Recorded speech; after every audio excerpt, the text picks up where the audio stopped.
Tea கேக்லாம் ஏன்க்கா bulk order எதுவுமே எடுக்க மாட்டேங்கிறீங்க அப்படின்னு சொல்லி கேட்டிங்கன்னா, டீ கேக் பார்த்தீங்கன்னா வந்துட்டு நம்ம செய்கிறதெல்லாம் ஈஸி தாங்க. ஆனால் வந்து ஃபுல்லாகவே எனக்கு இந்த ஓடிஜி எல்லாம் ஆக்கிரமிச்சிருது. ஓடிஜியை ஃபுல்லாகவே மற்ற கேக்ஸ் எதுவுமே ஸ்பாஞ்ச் அடிக்கிறது, மற்ற ஐட்டம்ஸ் எதுவுமே பண்ணவே முடியலங்க. நம்ம கிட்ட இருக்கிறது ஒரு 2 ஓடிஜி தான். இன்னும் நிறையா வந்து ஓடிஜி எல்லாமே வாங்கிட்டு நம்ம பல்க் ஆர்டர்ஸ் எல்லாமே எடுக்கிறோம். அதே மாதிரி வந்து நம்ம தனியாலாம் வந்து இதை செய்யவும் முடியலைங்க. ஏன்னா தம்பி இடையில பார்த்தீங்கன்னா விதவிதமான சாப்பாடெல்லாம் வேற கேட்பாரு. அவருக்கு எல்லாத்தையும் செஞ்சு கொடுத்துட்டு நம்ம கேக்கையும் பண்ணிட்டு இருக்கோம். அதே மாதிரி பார்த்தீங்கன்னா நிறையா வந்து ஃப்ரெஷ் க்ரீம் கேக்ஸ் தாங்க நான் நிறையா ஆர்டர் எடுப்பேன்.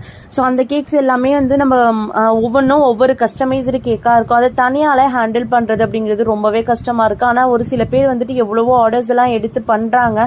அது வந்துட்டு சீரியஸாகவே அவங்க எல்லாமே வந்து பெரிய விஷயம் தாங்க. நமக்கு தனியாக பண்ணுறது தான் ரொம்ப கஷ்டமாக இருக்குது. யாராச்சும் இன்னொருத்தவங்க வேலைக்கு வந்து அப்பாயின்மெண்ட் பண்ணிட்டு அதுக்கப்புறம் மற்ற கேக் ஆர்டர்ஸ் பல்க் ஆர்டர் எல்லாமே எடுக்கலாம் அப்படின்னு சொல்லிட்டு பிளான் பண்ணியிருக்கேன். நம்ம இப்போ ஃப்ரெஷ் க்ரீம் கேக்கு டீ கேக்கில் 1 kg 2 kgனா தாராளமாகவே வாங்கிக்கலாங்க. தயவுசெய்து எல்லாரும் ஒரு 2 days or 3 daysக்கு முன்னாடி வந்து கேக் ஆர்டர்ஸ் எல்லாமே புக் பண்ணிக்கோங்க.